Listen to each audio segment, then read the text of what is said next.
ये कथा राजा हर्षवर्धन और उनकी पत्नी रानी विशपाला की है। राजा हर्षवर्धन बहुत नेक और धर्म का पालन करने वाले राजा थे। वही रानी विशपाला एक अत्यंत रूपवती और पतिव्रता नारी थी।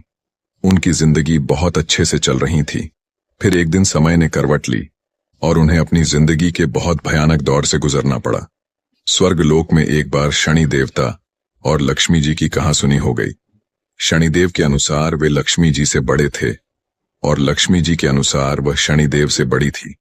इस बात को लेकर उन दोनों में काफी देर तक बहस होती रही और वे दोनों कोई फैसला नहीं कर पाए।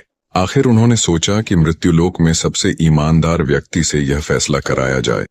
उन दोनों ने सोचा कि मृत्युलोक में प्रयागराज के राजा हर्षवर्धन के पास जाया जाए।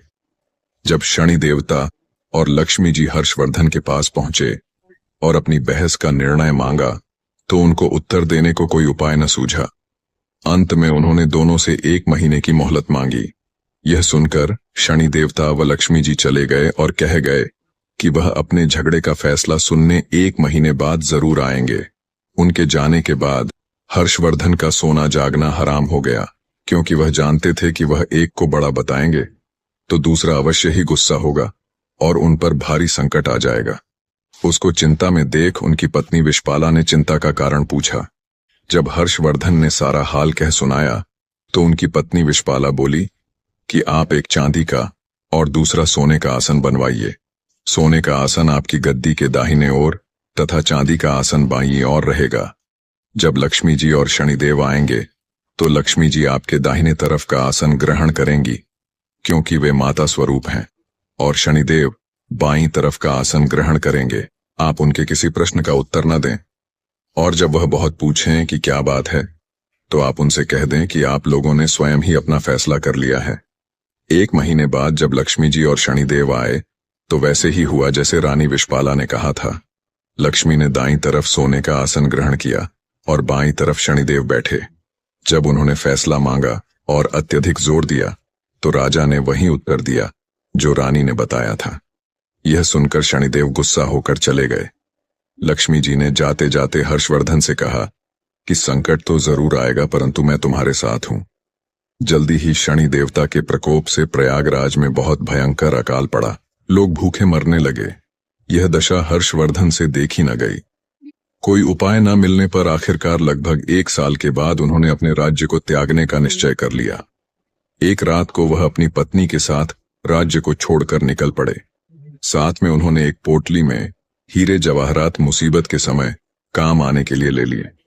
जैसे ही हर्षवर्धन विशपाला के साथ निकले, बहुत ही भयंकर आंधी तूफान आ गया और चारों ओर अंधेरा छा गया।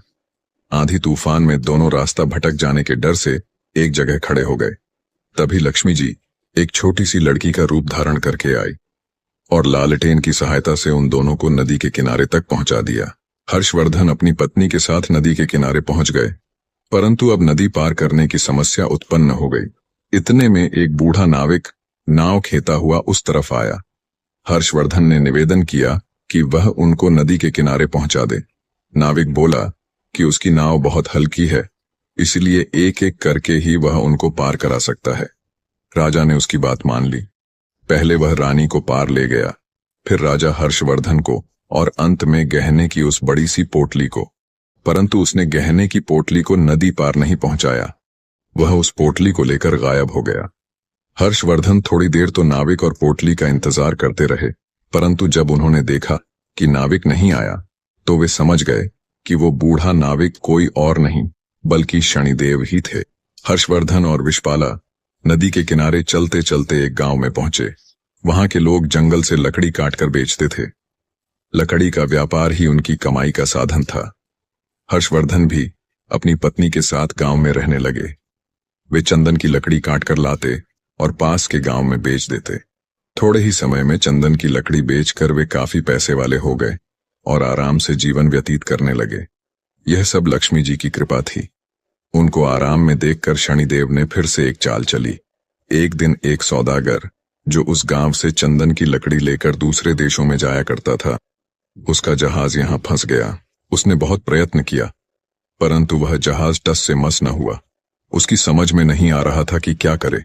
इतने में शनि देवता ब्राह्मण का रूप धारण करके उसके पास आए। उन्होंने सौदागर से कहा कि मैं तुम्हारे जहाज को हटाने की युक्ति बता सकता हूं।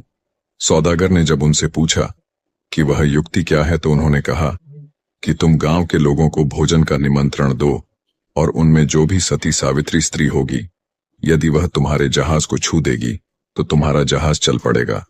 सौदागर ने शनि देवता के बताए अनुसार गांव के लोगों को निमंत्रण भेज दिया। जब वे हर्षवर्धन के घर पहुंचे तो विश्वपाला ने यह कहकर निमंत्रण अस्वीकार कर दिया कि मेरे पति जंगल में लकड़ी काटने गए हैं। सौदागर के आदमी ने वापस जाकर सारी बात बता दी। सौदागर समझ गया कि यही औरत पतिव्रता है और यही उसके जहाज को निकाल सकती है। वह शाम को फिर उसके घर गया। उस समय हर्षवर्धन घर पर ही थे। उसने निमंत्रण स्वीकार कर लिया। जब सौदागर ने हर्षवर्धन और विश्वपाला से कहा कि वह जहाज छू दे जिससे वह निकल सके, विश्वपाला ने अपने पति के कहने पर जहाज छू दिया और जहाज हिलने लगा। यह देखकर सौदागर के मन में पाप जागा कि क्यों न मैं इसको अपने साथ ले चलूं। यदि जहाज फिर से फंस गया तो वह छूकर उसे हटा सकती है। ये सोचते ही उसने विश्वपाला को अपने साथ जहाज में खींच लिया और जहाज चल पड़ा। हर्षवर्धन चिल्लाया, परंतु उस समय तक जहाज काफी दूर चला गया। दोस्तों, यह भाग आपको अच्छा लगा तो अगला भाग देखने के लिए चैनल को सब्सक्राइब करके जरूर रखें।